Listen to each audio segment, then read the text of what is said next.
गर्मी आ गई, बहुत गर्मी लग रही है। एसी भी खराब हो गई। अरे मेरे पास तो एसी है ही नहीं।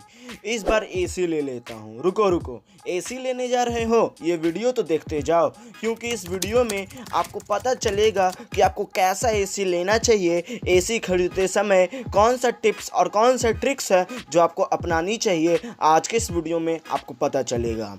सो फ्रेंड्स, वीडियो को लास्ट तक देखिएगा और चैनल को सब्सक्राइब करके बेल आइकन को हिट जरूर कर लीजिएगा। हेलो गाइस, मैं हूं लुकेश और आप सभी का ऑल टेक फैक्ट के एक नए फ्रेश कमाल एपिसोड में स्वागत करता हूं। एक समय था जब एसी विलासिता का दूसरा नाम था, लेकिन जैसे जैसे जीवन शैली में बदलाव हुआ और आम आदमी खासकर मिडिल क्लास की खरीद क्षमता बढ़ी, एसी एक जरूरत बन गया। गर्मियों के मौसम में एसी अब जरूरत भी है और समय के साथ स्टेटस की मांग भी। दुनिया भर की तमाम छोटी बड़ी कंपनियां इसका निर्माण कर रही है। विंडो और स्प्लिट एसी के बाद अब पोर्टेबल एसी भी बाजार में उपलब्ध हो गई है। लेकिन एक बड़ी उलझन इस ओर है कि एसी कौन सा खरीदना चाहिए, विंडो खरीदूं या पोर्टेबल खरीदूं या फिर स्प्लिट एसी खरीदूं। ये सवाल हर किसी को कंफ्यूज करता है, लेकिन मैं आपको आज के इस वीडियो में बताऊंगा इसी तरह के सवालों के जवाब। एसी की क्षमता क्या है, कौन से वेरिएंट बेहतर होगा, 5 स्टार लूं, 4 स्टार लूं, फर्स्ट स्टार लूं, कैसा एसी लूं, आज के इस वीडियो में मैं आपको बताऊंगा।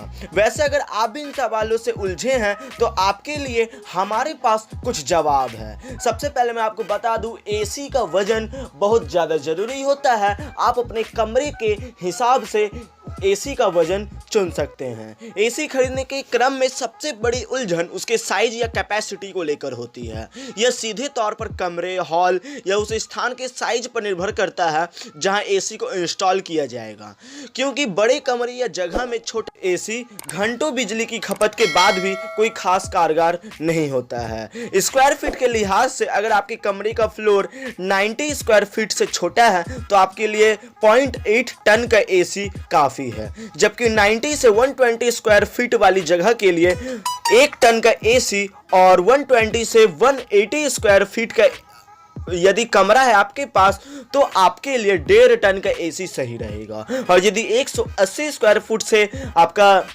बड़ा है जगह तो आपके लिए 2 टन का एसी खरीदना सही रहेगा। यदि बात करें बिजली का खपत के बारे में तो एसी खरीदने के क्रम में दूसरी सबसे जरूरी बात यह है कि आपको कैसा लेना चाहिए एसी, ताकि बिजली कम खपत हो, क्योंकि महीने के आखिरी में बिल आपको ही चुकाना है। अच्छी बात यह है कि अब हर इलेक्ट्रॉनिक सामान पर बिजली की बचत को लेकर स्टार रेटिंग छपका होता है। जितनी ज्यादा स्टार रेटिंग होगी उतनी ज्यादा प्रोडक्ट की कीमत होगी, लेकिन एसी खरीदने के क्रम में कम से कम 3 स्टार रेटिंग वाला प्रोडक्ट आपको लेना सही रहेगा। अब सवाल उठता है, विंडो लूं या स्प्लिट लूं या फिर पोर्टेबल एसी लूं।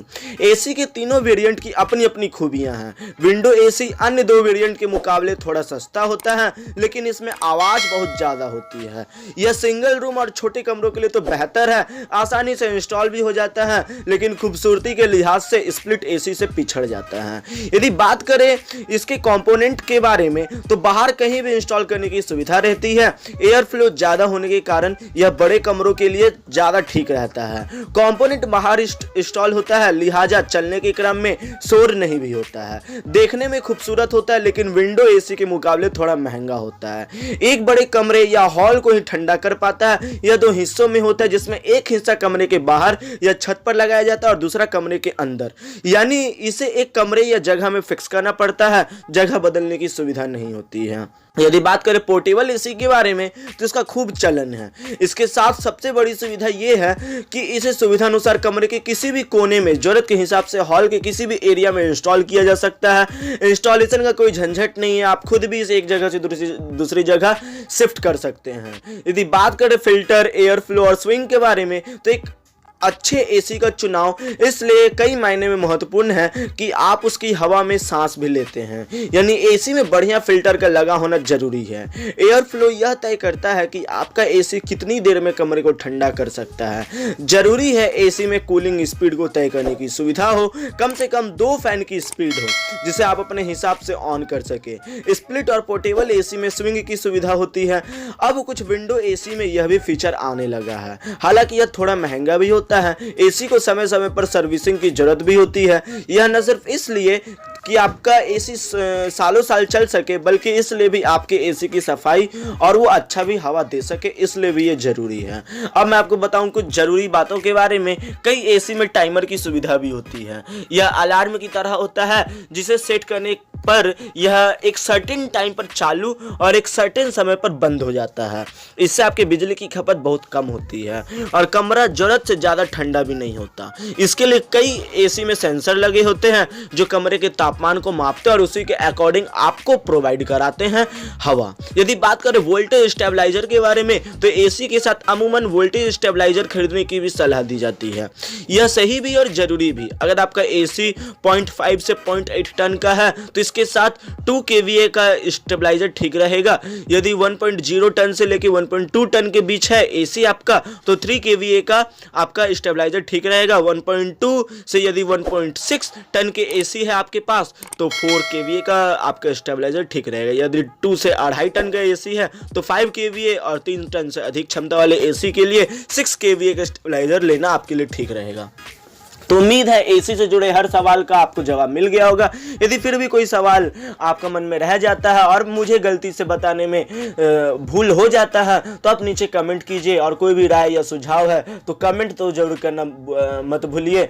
और इसी तरह के वीडियोस देखते रहने के लिए आप सभी का धन्यवाद। और इसी तरह के वीडियोस देखते रहने के लिए आप कर ले चैनल को सब्सक्राइब, और सब्सक्राइब करना बिल्कुल न भूलिए, क्योंकि मैं इसी तरह के वीडियोस बनाता रहता हूँ।